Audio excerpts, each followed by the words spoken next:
Bienvenue, les amis. As-tu déjà senti que les batailles que tu affrontes dans la vie dépassent de loin ta force pour les combattre?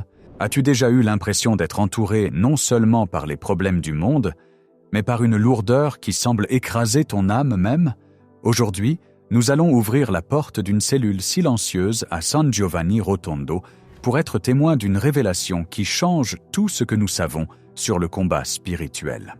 Nous allons entendre l'histoire du jour où Padre Pio a vu une armée entière détruite, non pas par une bombe, ni par une épée, mais par un petit objet simple qu'il portait dans sa poche. C'est une histoire qui répond à cette question profonde. Quand les ténèbres semblent accablantes, quelle est l'arme unique qui garantit notre victoire? Avant de pénétrer dans ce mystère, créons un sanctuaire ici. Si tu portes un fardeau aujourd'hui, ou si tu mènes un combat pour toi-même ou un être cher, je t'invite à laisser ta prière dans les commentaires ci-dessous. Si les mots te manquent, écris simplement « Amen ». Et je te demande, comme un acte de charité, de chercher la prière d'un autre. Réponds avec un mot de réconfort comme « Dieu est avec toi » ou « Je prie pour toi ».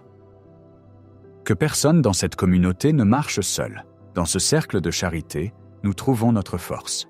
Pour vraiment comprendre la vision que nous allons explorer, nous devons d'abord comprendre le monde tel que Padre Pio le voyait.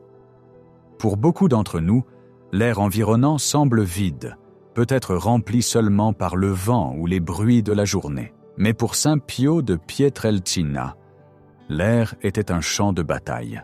Il possédait une vue spirituelle qui déchirait le voile du monde matériel. Il ne croyait pas simplement à l'existence du bien et du mal. Il les voyait aussi clairement que tu vois l'écran devant toi maintenant. Il y a une entrée effrayante dans l'héritage spirituel de Padre Pio, un enseignement qu'il a partagé pour nous secouer de notre sommeil spirituel. Il a parlé du nombre immense des ennemis de notre âme.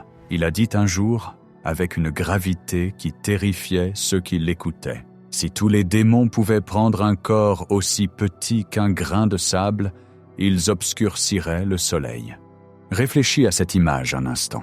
Un grain de sable est presque invisible, pourtant, si les forces invisibles des ténèbres prenaient forme physique, même dans cette taille minuscule, le ciel deviendrait noir. Le soleil serait éteint par leur nombre. C'était la réalité dans laquelle Padre Pio vivait chaque jour. C'était un homme en état de siège. L'ennemi savait que cet humble frère capucin arrachait des âmes à leur emprise par milliers, et ainsi, ils concentraient leur malice sur lui. Mais Padre Pio ne désespérait pas. Il ne se cachait pas dans la peur. Pourquoi? Parce qu'on lui avait donné une arme si puissante qu'elle pouvait décimer cette légion invisible. Et l'histoire de la révélation de la puissance de cette arme est l'un des récits les plus fascinants conservés par sa fille spirituelle, Cléonis Morcaldi. Cela s'est produit à une époque où le saint souffrait beaucoup. Il était confiné dans sa cellule, son corps brisé par la maladie, son esprit fatigué par les assauts constants du diable. Il y avait des médecins présents dans la pièce, des hommes de science qui étaient là pour soigner ses maux physiques. Ils l'observaient attentivement, inquiets de son état. Mais alors qu'il regardait, Padre Pio se mit à parler. Il commença à raconter une vision, un rêve qui était plus qu'un rêve qu'il venait de vivre. Il leur dit que dans cette vision, il se tenait à la fenêtre du couvent. Il regardait la place en contrebas, le sol poussiéreux familier de San Giovanni Rotondo, mais elle n'était pas vide. Elle était remplie d'une foule terrifiante et bouillonnante. Il les décrivit comme une immense foule d'ennemis, une horde qui semblait sans fin. Leurs visages étaient tordus par la haine. Leur voix s'élevait dans une cacophonie de menaces. Ils regardaient envers sa fenêtre et leur intention était claire. Ils voulaient le tuer. Dans la vision, Padre Pio ressentit une peur paralysante. Il n'était qu'un seul homme, un frère frêle face à une armée qui remplissait l'horizon. Tremblant, il se détourna de la fenêtre et se retira dans la sécurité de sa chambre. Il savait qu'il n'avait aucune force propre pour combattre une telle multitude. Il s'effondra, peut-être en prière, peut-être de désespoir. Et puis, l'atmosphère de la vision changea. L'obscurité de la cellule fut illuminée par une lumière douce et radieuse. La Vierge Marie apparut devant lui. Elle ne vint pas avec une épée d'acier. Elle n'amena pas une légion de soldats angéliques avec des boucliers flamboyants. Elle vint en mer. Padre Pio la regarda et elle tendit la main vers lui. Dans sa main, elle tenait une arme. Elle lui dit très clairement « Prends cette arme et attaque-les ». Padre Pio, tremblant encore, prit l'objet de sa main. Il le regarda. Cela semblait si petit, si simple, mais il faisait confiance à sa mère. Armé de ce don, il trouva le courage de se lever. Il retourna à la fenêtre, le lieu de sa peur. Il regarda de nouveau la place, la marée d'ennemis qui scandèrent sa mort. Il leva l'arme. Il ne tira pas de balles. Il ne cria aucun ordre. Il utilisa simplement l'arme comme elle était prévue, et le résultat fut instantané et cataclysmique. Il raconta au médecin, avec un sentiment de crainte qui persistait dans sa voix, qu'au moment où il utilisa cette arme, les ennemis commencèrent à tomber. Ils ne se contentèrent pas de battre en retraite. Ils furent foudroyés. Il décrivit la portée de cette artillerie spirituelle avec un détail très précis, presque tactique. Il dit « Elle blessait jusqu'à 50 km de distance. » Imagine la scène. Un seul homme debout à une fenêtre, tenant un petit objet, et les ondes de choc de sa défense aplatissent une armée sur des kilomètres à la ronde. La place se vida. Les menaces furent réduites au silence. Le soleil, qui aurait été obscurci par les grains de sable, était de nouveau visible. La victoire était totale. Après avoir raconté cette vision, Padre Pio marqua une pause. Les médecins écoutaient, captivés par l'histoire. Mais alors, comme s'il revenait à la réalité pratique du moment, Padre Pio regarda les hommes de science et dit « Et voulez-vous savoir ce qu'était l'arme ?» Il mit la main dans la poche de sa bure. Ce n'était plus la vision, c'était le monde réel dans cette petite cellule. Il sortit son chapelet, il le montra au médecin. « Ceci, dit-il, ceci est l'arme. » Ce n'était pas une métaphore pour lui, c'était une réalité technique. Le chapelet était le dispositif qui canalisait la puissance de Dieu pour blesser l'ennemi à distance. Mais la leçon ne s'arrêta pas là. Padre Pio voulait s'assurer que ceux qui l'entouraient comprennent que ce n'était pas seulement une histoire de vision, mais une instruction pratique pour la vie quotidienne. Il y a un autre moment profond enregistré, une conversation entre Padre Pio et l'un de ses neveux qui enfonce le clou. C'était le soir, Padre Pio était dans son lit, épuisé par les labeurs de la journée. Son neveu s'occupait de lui. Soudain, Padre Pio sembla agité, cherchant quelque chose.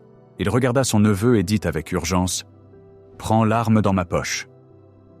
Le neveu, confus, regarda le frère. Il savait que son oncle était un homme de paix. Il ne portait ni couteau, ni pistolet. « Quelle arme, mon oncle ?» demanda-t-il. « L'arme, l'arme !» insista Padre Pio, montrant sa bure qui était suspendue à proximité. Le neveu alla vers la bure. Il fouilla dans la grande poche de la tunique franciscaine. Il tâta.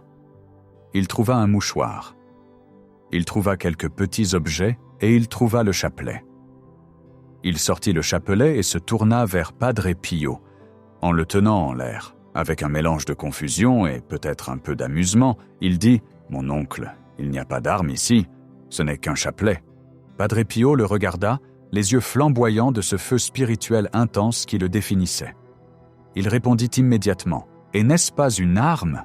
Laisse ces mots pénétrer. N'est-ce pas une arme ? Pour le neveu, c'était une chaîne de grains utilisée pour compter les prières. Pour Padre Pio, c'était l'épée qui avait dégagé la place dans sa vision. C'était la seule chose qui se dressait entre l'humanité et les ténèbres qui cherchaient à la dévorer. Pourquoi Padre Pio l'appelait-il une arme ? Pourquoi avait-il une confiance si absolue dans le rosaire ? Pour comprendre cela, nous devons examiner plus profondément sa théologie et son expérience. Padre Pio comprenait que l'ennemi, Satan, est une créature d'orgueil. Le diable est tombé par orgueil. Il ne voulait pas servir. Il se considère supérieur, puissant, intellectuel. Et ainsi Dieu, dans son infinie sagesse, a choisi une arme qui est l'insulte ultime à cet orgueil.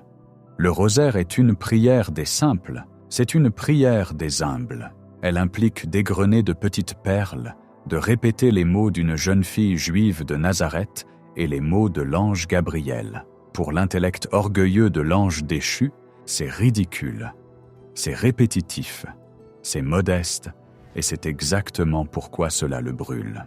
Quand nous prions le chapelet, nous entrons à l'école de Marie, nous tenons sa main, et rappelle-toi ce que l'Écriture dit de la femme et du serpent, elle t'écrasera la tête.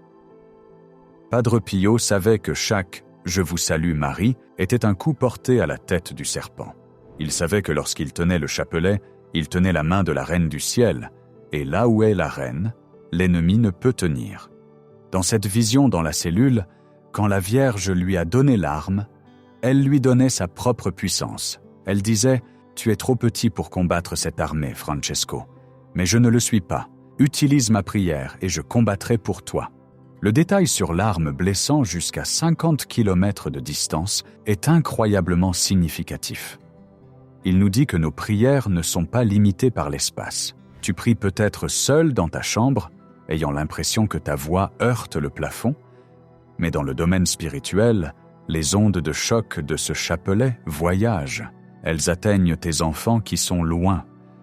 Elles atteignent les âmes du purgatoire. Elles atteignent les chambres d'hôpital où tes proches souffrent.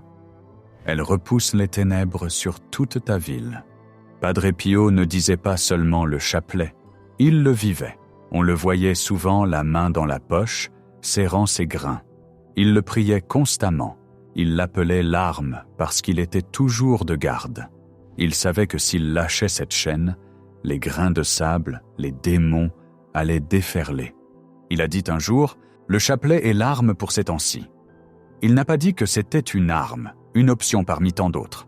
Il a dit que c'est l'arme. Il prévoyait des temps de grande confusion, des temps où la foi serait attaquée de toutes parts, des temps où les familles seraient déchirées. En ces temps-là, les arguments théologiques complexes ou l'activisme effréné ne suffiraient pas.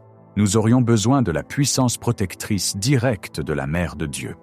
Il y a un témoignage d'une femme qui demanda un jour à Padre Pio « Père, pourquoi priez-vous tant le rosaire ?» Et il lui répondit « Parce que j'ai besoin de me défendre. » Si un saint, un homme qui pouvait lire les âmes et se bilocaliser, avait besoin du rosaire pour se défendre, combien plus en avons-nous besoin ? Nous commettons souvent l'erreur de penser que le combat spirituel consiste à crier contre le diable. Mais Padre Pio nous enseigne que le vrai combat consiste à se tourner vers la mer. Il s'agit de la répétition calme et rythmique de la vérité. Je vous salue Marie, pleine de grâce. Ces mots réalignent l'univers. Ils rappellent aux ténèbres que la lumière a déjà gagné. Repense à la vision de la foule sur la place. Ils étaient bruyants, ils étaient chaotiques, ils étaient terrifiants. Le chapelet était silencieux, mais le chapelet était plus fort. C'est l'espoir auquel nous devons nous accrocher, face au bruit du monde, aux mauvaises nouvelles, à l'anxiété, à la colère. C'est comme cette foule. Elle veut nous terrifier pour que nous verrouillions nos portes et désespérions, mais nous avons l'arme dans notre poche. Peut-être qu'aujourd'hui, tu te sens comme ce neveu, tu regardes ton chapelet, peut-être poussiéreux sur une table de nuit ou caché dans un tiroir, et tu penses « ce n'est qu'un chapelet, ce n'est qu'une chaîne en plastique ou en bois ». Padre Pio te crie du ciel aujourd'hui. Et n'est-ce pas une arme ? Il t'invite à le ramasser. Il t'invite à te tenir à la fenêtre de ta vie face à l'armée qui campe devant ta porte, qu'il s'agisse de dettes, de maladies, d'addiction ou de peur, et d'utiliser l'arme. Tu n'as pas besoin d'être un mystique pour l'utiliser. Tu n'as pas besoin de voir la Vierge de tes yeux pour savoir qu'elle est là. Tu as seulement besoin de faire confiance, comme lui. Quand tu tiens le chapelet, tu ne tiens pas un objet sans vie. Tu tiens une chaîne qui lie l'ennemi. Tu tiens la ligne de vie qui te relie au cœur de Dieu. Tu tiens la seule chose qui peut disperser les grains de sable qui cherchent à obscurcir ton soleil. Alors, faisons une promesse aujourd'hui. Ne laissons pas nos armes dans nos poches. Ne les laissons pas sur l'étagère. Le combat est réel, mais la victoire est déjà à nous si seulement nous avons le courage de prendre l'arme des mains de notre mère et de l'utiliser. Pour conclure, je veux que tu fermes les yeux un instant. Imagine cette place à San Giovanni Rotondo. Imagine les ténèbres se dissiper. Imagine la paix revenir dans le cœur du saint. Cette paix est disponible pour toi. Merci d'avoir écouté ce récit sur l'arme secrète de Padre Pio. Si cette histoire a fortifié ton cœur, partage-la, s'il te plaît, avec quelqu'un qui a besoin d'espoir. Et n'oublie pas, regarde les commentaires. Quelqu'un là-bas a besoin de ta prière. Quelqu'un là-bas a besoin de savoir qu'il ne combat pas seul. Que la protection de Padre Pio soit avec toi et que la reine du Saint-Rosaire veille sur toi maintenant et toujours.